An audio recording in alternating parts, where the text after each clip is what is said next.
Hello, everyone. This is Ed Brenniger, and welcome to the Eddie Network podcast. My guest today is Johnnie Moore, who I have just met just a few minutes ago. But Johnnie comes to me with a host of people that I know who have high regard for him. And like you, I'm going to find out why they do that. And I'm really happy to meet you. I'm honored to meet you, I guess is a better way to say it, because when people go out of their way to speak about people that they respect, those are people that I want to know. So I'm glad to get to know you. And thank you, Johnnie, for being here. And tell us a little bit about yourself and your life trajectory that brought you to this point in life. Thanks, Ed. Very nice to meet you. I mean, I would say the same about you, actually. Word of mouth. Always good to know the word of mouth still works in our highly digitized world where ChatGPT is faking everything. You mean real human contact still counts? That's a relief to hear, isn't it? Yeah. Okay, quick pen portrait of me. For the last 20-something years, I've worked essentially as a facilitator, which means usually sort of going to teams and their meetings to try and encourage more creativity and more engagement. Often it means reducing the amount of death by PowerPoint. And that kind of covers a multitude of sins. So it goes from helping a small executive team have more honest conversations with each other to sometimes running quite big conferences of a couple of hundred people. Before that, for my sins, I worked in advertising. I worked for agencies, and then I ran my own boutique agency for a few years. And for a whole variety of reasons, 20-something years ago, I kind of got fed up with doing that kind of work. One of the reasons was I think I reached a point, and a friend said to me, this tends to happen to people in their sort of 30s or thereabouts, is the need to achieve starts to be challenged by the need for your work to have meaning. And I think I got to the point where I couldn't care less about the size of the logo anymore. And I was more interested in the dynamics of the meetings than in the advertising that they were discussing. And I became a facilitator. Originally, my first grown-up job was working as a speechwriter for Lord Sainsbury, who was sort of an aging by then supermarket magnate here in the UK. And that's because my degree was in politics and philosophy. And I sometimes think that maybe the philosophy studies have sort of come back to be a bit more useful in later life, because I think facilitation is about sort of helping to find more interesting meanings in things. So that's the 2-minute version of my life course, I guess. So when you sort of made this mental shift from marketing to meaning, what was the kind of the core idea embedded in meaning that you were responding to? What was it what is the meaning? What is meaning? I'm not looking for an abstract answer. I'm looking for what's meaningful to you. What is it that is kind of, as they say, drives your car, floats your boat, flies your plane, that sort of, what is it that drives your life in that regard? It's interesting because when you ask that question, my sense is that it was a gut feel thing. So it wasn't that I reached a philosophical conclusion and determined to change careers. It's just that I couldn't stomach, in a variety of ways, couldn't quite stomach what I was doing. I kind of remember at one point I had a role as a kind of researcher planner for a fairly large advertising campaign, but I could see it wasn't working, but everyone was pretending that it was. And it would have been very lucrative for me to carry on and join in the pretense, but I just couldn't do it, and I quit. And I remember when I quit, I was a bit puzzled by myself. I thought, I suppose I've just turned away a really satisfactory, really big income to do this. Yeah, I seem to have, perhaps I'm not as money motivated as I thought I was. It just felt, I don't know how I would have put it at the time, sort of stupid and lacking integrity. And I think for me, it's just a kind of a gut feel. I think it always is for me, a gut feel. I often have this sort of sense of, I just don't feel good about this. I wonder why. And, my first response is often to think, well, perhaps I'm being stupid. But eventually I go, I think it's because this seems dishonest and not useful. And I think increasingly, my concern is, are we making the best of our human relationships so that we don't have to consume as much of the material stuff as we are doing? Can we find more satisfaction in the way that we relate to each other, so we don't have to sort of dig as many holes on one side of the planet to move content from it, use it for a bit, and then dig another hole and bury it on the other side of the planet? Yeah. Yeah, I totally agree with that. And what you're pointing to, I think, is a really important thing that I think we're coming to a re-understanding or re-realization of how important our body is to our understanding of the world, and that these sensations we have, which, as you described as this gut feel, I think are very, very important for us to acknowledge. Now, they're not telling us something rational or specific. They're telling us something holistic. And so by following that, what you did, and I think this is different than following your passion. Now, that's just following your emotion, but following this sense of well-being or dis-well-being can lead us to discovering what meaning really is. I think that's really interesting what you've just said, that distinction between following your body, if you like, my words, not yours exactly, Ed, Yeah. rather than following your passion. I've never quite trusted the following your passion, because that's led me down a few stray paths over the years. It's easy to get over enthusiastic about something and later regret it. That's what can happen if you just follow your passion. Following your gut is a more challenging thing. And I guess the long arc of my life, in a way, is I was brought up in, a Western education system that emphasized being rational and clever. And I had a certain capacity to do that. I was sort of had a high enough sort of IQ type thing to get through school by being clever. But I don't think it made me very happy. In fact, it made me very unhappy. And I've sort of slowly become less of a brain on a stick, and a more embodied person. I mean, at school I was terrible at sport and I kind of despised it, and it's only in later life that I actually kind of learned to swim and got into exercise. And now I'm relatively movement oriented. I do yoga every day, I swim most days, I make sure I walk, I inhabit my body much more than I used to, and I feel a lot better for it. So I agree. I think I've experienced that journey myself, and I think it's really important to bring more attention to our senses. I'm reminded of the rather controversial Gestalt therapist Fritz Perls. Had a bit of a shadow side to his character, but he said he had a great line, which was, "We need to lose our minds and come to our senses." And I think there was certain mischievous wisdom in that. I like that. I like that very much. And I was talking with someone yesterday or the day before, and they were describing life as, the thing that we should be approaching is to find our sunshine, and he said, but there's a problem if our sunshine becomes too much. There's too much sunshine. What we need to do is find our shadow to balance it off. I thought that kind of comparison was a provocative sort of thought. I'm still thinking about it. I haven't come to a conclusion about it, but I thought that was quite interesting. And that I don't think it's a binary sort of thing. I think it's these opposites. There are many opposites operating in our lives, and when we connect them together in a way that maybe doesn't seem like a normal thing, I think we find our lives opening up rather than closing up. And so I think what you're talking about is really, really cool and really interesting. And what interests me about that is that you described yourself as a facilitator, and you're facilitating a smaller group or a larger group, but you're facilitating something happening there. And I'm wondering, when you enter into that context, what is it that you're hoping to see happen from your involvement with these people? That sounds like the sort of question to which I should have a well-practiced answer. I'm suddenly feeling, I don't really know. What is it? That would be the rational answer. That would be the rational answer. Yeah, the rational answer would be higher levels of creativity and engagement, and that's sort of true.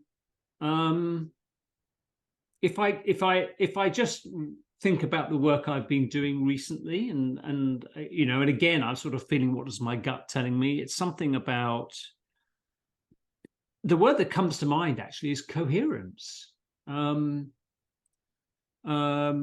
Not alignment, which is a sort of rather rigid sounding, rather mechanical idea, but coherence. And coherence for me would mean that it's not that everyone necessarily agrees explicitly about things, but that there's a sense of tuning in. Mm-hmm. I did a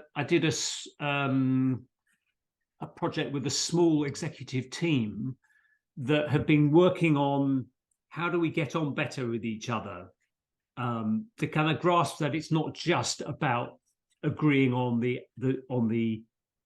what they're actually doing, but that they're tuning into each other better, and taking chances to talk about things that are frustrating in the relationships.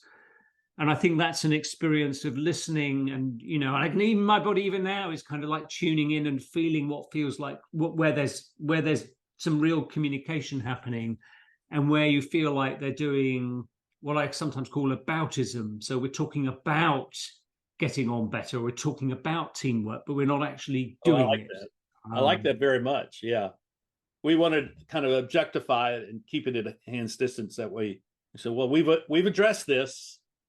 Okay, let's move to the next item on our agenda. Yeah, and it's quite a subtle thing. It's quite hard to put your finger on it. But, I mean, one thing I noticed a lot in my work, in when I was doing facilitation earlier on, was you'd often get to a meeting where something quite familiar would happen. You'd be having quite a good meeting. You'd get a sense of connections being made and interesting questions being asked and interesting puzzles being uncovered. And then someone will say at some point in the meeting, very good, very good. All this talk's very good. But of course, it doesn't mean anything if there isn't any action. And then quite often, oh, yes, no, it must have action. They would all say, Sage. And they spend 10 minutes talking about the importance of action. And I always felt, yeah, this is a bit of a cliche, really, because we're talking about action. But actually, if you're patient, action will emerge. It will emerge out of conversation. And action and talk and action are not opposites. They're interwoven. And I was thinking of your sunshine and shadow, which by the way, I love that story that you told, is because they're not opposites. There's a paradoxical relationship between them, and the coping with the complexity of life is yes, of course, we love to feel positive and enthusiastic, but it's how we hold our anger and our frustration and our fear and anxiety and our ability to perhaps sit with it long enough and see if there's something we can do with it, rather than just sort of shove it out to one side. Yeah, yeah. It's really interesting dealing with people. I mean, I think we all think we already know how people will respond, what their mindset is. I think we walk into situations assuming, generally speaking, we know what we're going to face. This is what we're going to do. This is the process we're going to go through, and then we're done, and I'll submit my invoice. And we kind of get in this practice of regimental sort of behavior. But it sounds like to me what you're talking about is you walk in and you're kind of observing what's going on, and then you're going to address, how shall I say it, the obstacles to them coming together. And maybe it's not the obstacle, maybe it's a discontinuity in between what they're saying and what's actually going on. But you as a facilitator, this is the opportunity you have, I guess, is the way I see it. I guess it's a kind of tuning in. I mean, I think one of the challenges for me at the moment is that I'm kind of resonating with what you're saying, because I feel increasingly cautious about the idea that there are processes and techniques that I will come and do to you and magically things will work. And an awful lot of stuff is sold on the assumption that will happen. You look at most, promotional websites for workshops and the list, you will learn. As if by doing this course on, I'm making this up now, Ed, but let's say someone runs a workshop on the shadow side, and as a result of coming and spending a morning with this guru, you will then not be doing that anymore. You'll be doing this creative thing with it, and they'll sort of shove some content down your throat, and 4 hours later you'll be better off. And I just increasingly think, no, life doesn't work like that. It's far more complex and difficult and interesting than that. And what was that? There was that Tolstoy quote, I think it was Tolstoy, who said something like, all happy families are the same, but all unhappy families are unhappy in different ways. And it's not an exact metaphor, but it's like they're unhappy. Difficulties are different every time. Yeah. I think that's really true. Yeah. Because it's, we're in the people business. And we're in the groups of people business. I mean, I've done a lot of facilitation too. And I know you have stories and I have stories that if we were sitting in a pub having a beer, we would tell these stories. And at some point we'd recognize, we've been along similar paths, but never together. And we see something that is indicative of our time. And I think and I think that the inability to kind of break through the obstacles of I'm using rationality. I'm not trying to be pejorative, but actually just using our mind as a way of protecting ourselves from actually being engaged, shall I even use the word intimate? How do I become intimate with my coworkers? That's not sexual intimacy. This is emotional intimacy. I mean, this is the great challenge, one of the great challenges I see that we face. So I love that you use that word. I don't use it as much as perhaps I should, because it is a word I often reach for to try and express what this is about. It's about being, I don't know, what are other ways of putting it? It's about kind of being alive in the system, as a part of the system, not as this sort of expert engineer with a spanner on the outside looking where to make the skillful intervention. Because I think I do my best work when I take small risks, make myself vulnerable, and when I just notice what's going on and make small interventions. I talked earlier about getting over being clever. Yeah. I'm often sitting in these meetings, just sitting on clever impulses and stories, and mostly not using them. Occasionally I'll say something clever, but mostly it's not to say too much, because I increasingly find that small questions, small observations will generate some friction, some conversation, and actually, to use your words, some intimacy, some sense of, oh, so everything I do is having an impact on you and vice versa. Oh, we appear to be in some field of connection here, if we slow down enough to notice it. It is fascinating. And I don't know about you, but, I didn't go looking for this. It found me, this kind of work.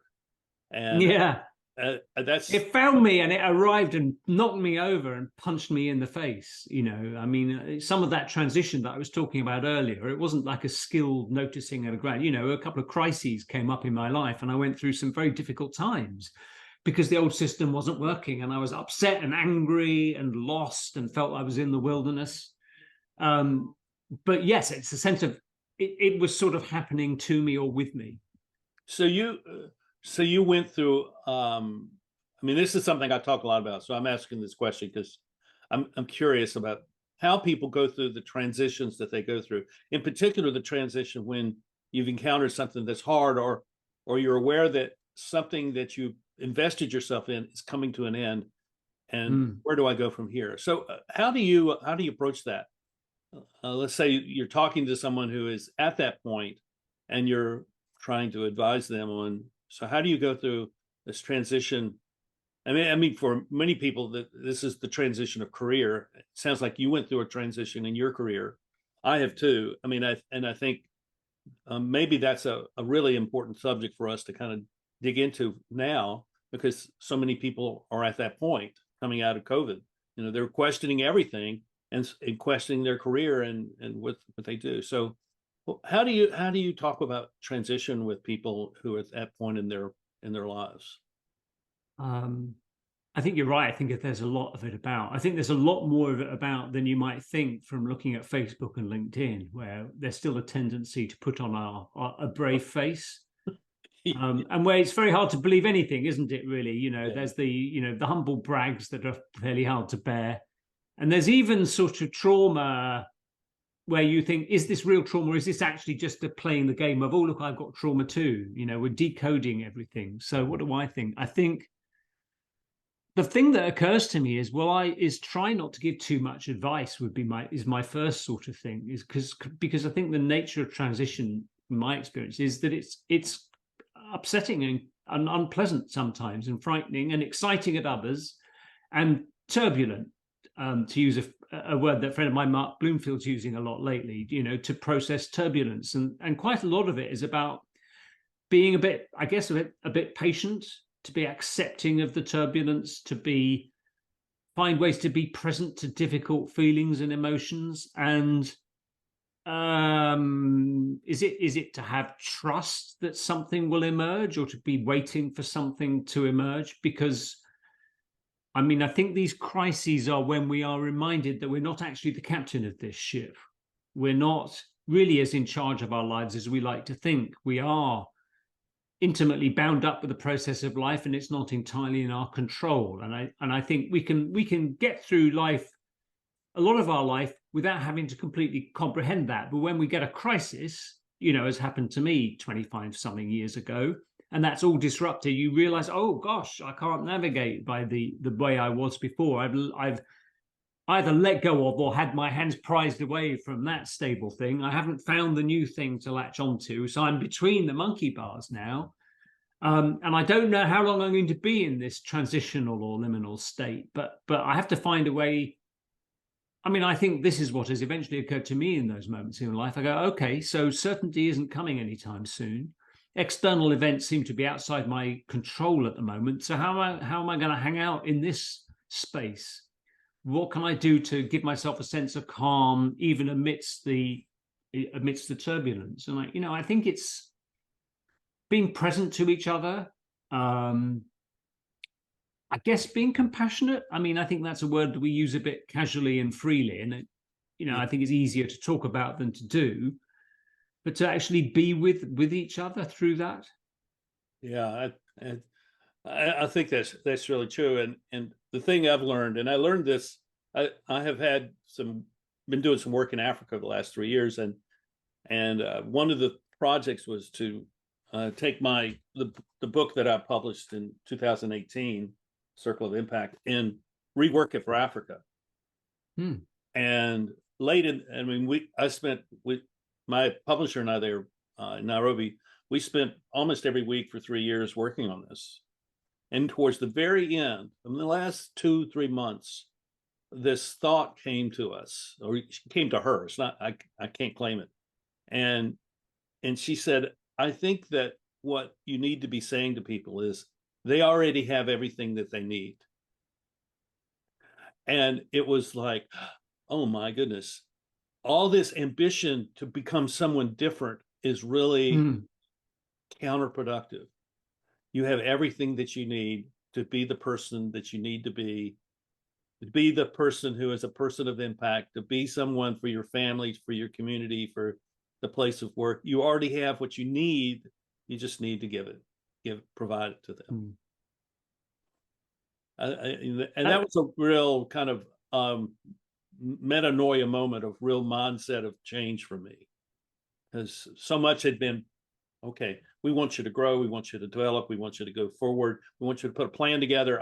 All of that. And all of a sudden, you don't really need that. You just need to start where you are. Because I so agree. And because where else can you start from? You can only start from where you are. Yeah. And whatever happens will have to emerge from whatever it is that you've got now. And I think most learning happens in that space. Arguably it all does. Yeah. But so much of the learning offerings out there are sort of based on the idea, we can bypass all that discomfort and we can tell you the ideal state and we'll give you simple steps to follow to get there. Now, that might work, I don't know, for learning to use a keyboard. Possibly, arguably, it might learn for learning to fly. That can be broken down into chunks and sort of fed to you in stages. But for the interesting stuff, we've got to find our own, as a friend of mine puts it, we've got to find our own path through the swamp. And that has to start from where we are in the swamp now. It involves, putting one foot in front and testing the ground immediately in front of us. Yeah. walk out your front door and look for what's available right there within your grasp. Yeah. So I see. I watched some of your videos, and I'm blanking now on the one that, but there was one that you did 2 or 3 weeks ago, maybe a month ago, and you were walking around a university campus. It looked like that. Am I right? Yeah. And I've made about 4 or 5 in Cambridge. So yeah, oh, okay. walking around. Yeah. And I'm trying to remember. You said I should have prepared better. I apologize, but you said something. One of those I thought was really insightful, and maybe it has to do with this book or this program you have called Unhurried. And so that's what I want to hear about this, because I think there's some real wisdom there for people. And so kind of put yourself back in that Cambridge context for a moment, and to kind of, you can remember the sort of things you were saying there. Tell us such what was on your mind, about a month ago, because I wish I remembered, but I thought, wow, I like this guy, and he's got something really important to say, because it was so counterintuitive, I guess is the way I saw it. I kind of like that you can't remember which video it was, and I'm sitting here thinking, well, I don't know either, and we could waste a lot of time trying to pin it down, and let's not, because let's go with the ambiguity. I quite like it. I mean, I think the Unhurried project it's interesting in light of what we were just talking about, because I think I started about 8-10 years ago. I can't remember now. I didn't have a vision of where I would be in 10 years. I literally did it in reaction to something. So I just arrived to Cambridge. I thought, oh, I better network, I said to myself. So I went to networking events that I kind of hated. They were very alpha male, people interrupting each other, everyone trying to sell, no one interested in buying. I remember going to one where you were invited to, present an issue to talk about for 2 minutes and then get feedback, but you couldn't get more than 20 seconds into your presentation before people with advice. Well, have you tried this? Have you done that? It's like, well, I haven't even explained what my problem is. And I thought, oh, I need the opposite of this. Why don't I? And I thought I'd organize an alternative meeting an hour and a half afterwards, so you could go to both if you wanted. Oh. And the only idea I had was, we'll use a talking stick, because I thought I'm tired of all the interrupting. So we'll use a talking stick, because that at least will stop us interrupting, and let's see if that helps. And that went quite well. And I thought, okay, so I thought, I'll do this again. I'll do another one of these. About the same time, I'd been having a conversation with my friend Anthony Quinn. We're both quite keen fans of improv theatre. And we were talking about when it's good and when it's awful. Because I've been in some awful productions as a performer. And the difference between when it's great and when it's bad is really quite extreme. And he said, the good improv, he said, is unhurried. And as soon as he said the word, I thought, well, I like that word. That's a good word to describe lots of things. And so I actually thought, oh, well, I'll call my conversations Unhurried Conversations.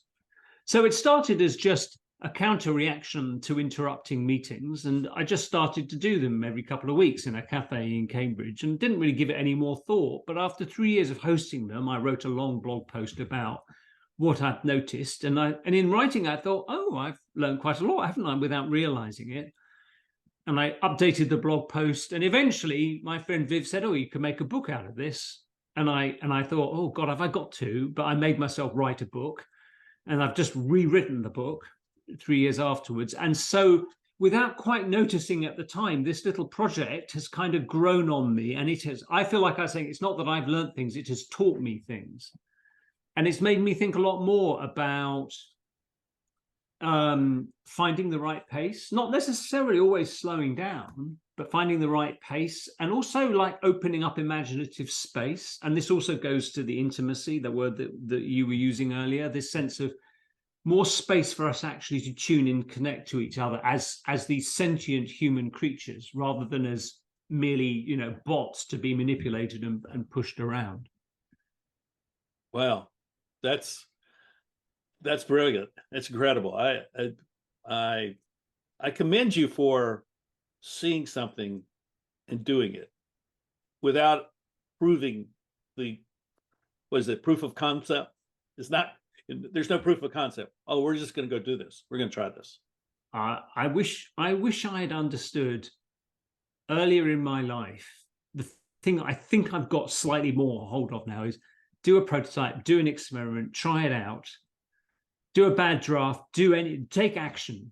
And the videos, I'm glad you like the videos. The videos started when I thought, oh, I'm just going to make a video and see what it looks like. I'll do a bad one and then revise it. And then I've been making them upstairs in my house because that seemed safe. And then I sort of noticed, I felt like, what would it be like if I went outside and filmed them? And I put off doing it for ages. And then one day I thought, oh, I'm just going to stick this phone in this gimbal that I've had for 3 years and I'll just have a go. And as soon as I got out of the house and started walking, I thought, oh, this is actually more fun. I quite enjoyed it. And I looked at the result and I thought, oh, even in the first take, this is quite a fun thing to do. And we were talking earlier about embodiment, and enactment, if you like. Yeah. And so the videos have sort of, the spirit of just having a go has allowed that project to become quite interesting. That's fantastic. I mean, you could have a TikTok career if you really wanted it. Well, people say YouTube or TikTok to me, and maybe I will, but I'm very wary of that. I'll be facetious. Yeah, I think you end up on a kind of hamster wheel where you're having to keep feeding the beast with your latest content. So I'm quite enjoying doing them when I feel like it, keeping open-minded about where they go. That's sort of like doing a podcast, so it's you have to do it, and like I have 3 interviews today. I'm doing 8 interviews this week. I mean, all of that. Wow. Yeah. But Johnny, I tell you, this is the most fun I've had in a long time, because I get to meet people like you. And the effect upon me is that I'm very grateful for what I have. And I mean, that's all I can say is I'm really grateful, because a lot of people don't have a sense that the work that they do is valuable. And I think this is valuable, but I'm not measuring it by numbers or anything. I don't really want to know the numbers. I just want to, I think if our conversation really has meaning to you and me, then it will find an audience that also finds that meaningful. Yeah. I try quite hard to remember that kind of mentality, because it's very, very easy to get sort of suckered in by social media into quantity over quality. The temptation, I think, is always there. And my career was in marketing. That was all about that, kind of hurrying people up and manipulating them. And so it's sort of gradually I've started to get, braver about not doing that. I try to train myself when I make these videos and put them out. I try not to keep checking how many clicks they've had, and I try not to think about what would generate clicks. And I try not to do the tricks of, we know all the tricks that you do in these videos and your material to get people to click, and I try not to do it because I think I won't learn anything if I goose the system. What I'm trying to do is to convey a way of it sounds a bit pretentious, but the words are coming out of my mouth, a way of being that people can tune into. And so here's what I found, and I totally agree with everything you just said, because I don't think the numbers validate us. I don't think it validates the message. I don't think because I don't think we even know why people watch or read or click or whatever. But when I started writing on Substack a year ago in January, and I had gone through almost 20 years of writing blogs and stuff like that, writing a newspaper column, and never had any real audience. Nobody ever. Then all of a sudden last year, they started showing up, and they were coming from all over the world. And there is, I've had a 90% growth rate in the last year on subscribers on my Substack. Now, I only say that because I'm dumbfounded, because I don't know what I did, because I did all the counterintuitive things. So I'm writing really long, very philosophical posts. I wrote one this week. It was 3,500 words. I mean, that's almost a chapter in a book, and yet people are coming to that. So I don't know. I just use it as a barometer of that The world is changing, and I'm somewhere in the midst of that. And my guess is that the people that you encounter are in a similar kind of state. You know, they're looking for what they want for their lives. They're looking for meaning, but meaning ultimately ends up having to be something that's rooted in how they're living, and Yeah. and how you measure that is really the big question that we all face. It's really good to hear your Substack experience. I haven't gone on Substack. I am quite tempted because I think I can see that for a lot of people, it creates a different kind of engagement and feels like an antidote to the kind of marketization of other social media. Well, as I've analyzed it, I think it's because more than anything, Substack is a network of writers and readers. And Right. if you, I mean, if you just write and you just post your stuff, then you'll never really grow. But if you go to other people and you're commenting, but you're not just say, yeah, I like that, but you're providing real content in the comment where you're engaging with the author so that there's real conversation. That's how I have found people coming to me. And there's a way on Substack to know where people have found you and connected with you, have subscribed through someone else's Substack, and that's exactly what's happened.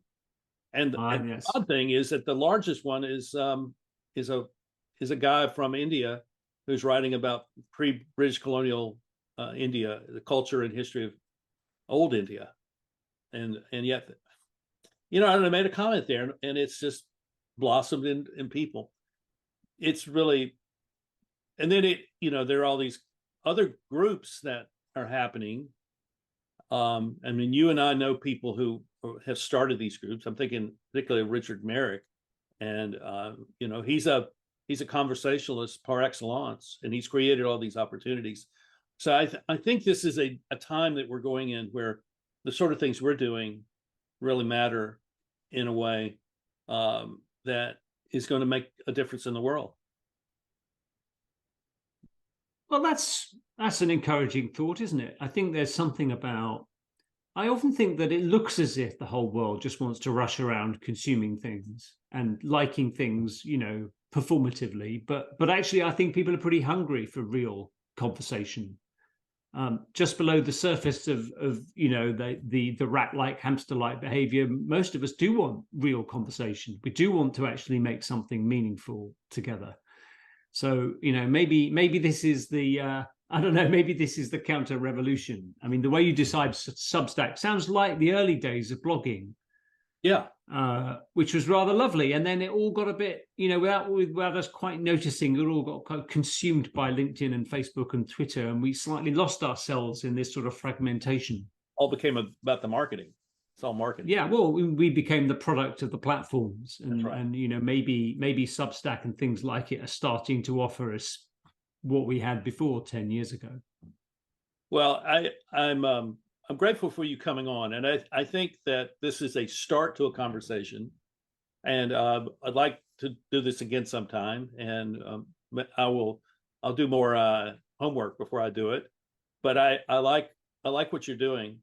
I think I like even more your mindset and how you approach things. I like this idea of being unhurried. I need to hear that because I'm a very active person. So 24/7 confession, father confessor. But it's true. It's all really true. I wish you well. We all teach what we most need to learn. So, Unhurried is my thing because it's what I have to keep reminding myself of. It's very easy for me to get frantic and, go back to being a brain on a stick. And my practicing Unhurried is a constant reminder to me to try to do that.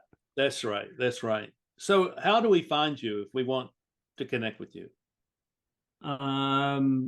Well, I'm on LinkedIn.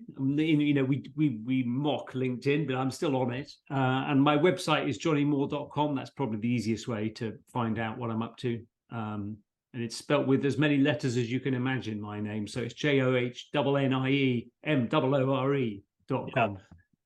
That's great. That's great. Okay. Well, we'll put all this in the show notes so people can find you. And I'm grateful for meeting you and having you on here. And I thank you. Well, likewise, Ed. Thanks so much for having me. It's been great. And everyone, thank you for watching. And please subscribe and hit the like button. But even more so, off your comment or any question that you have for Johnny or for me. And we'd love to be in conversation with you. Without any expectation or agenda, but just be in conversation. So maybe we can be, as I say, Johnny, we can be mutually mentoring one another. So that would be a good thing. So until next time, we'll see you, and thank you. Bye-bye. Bye-bye.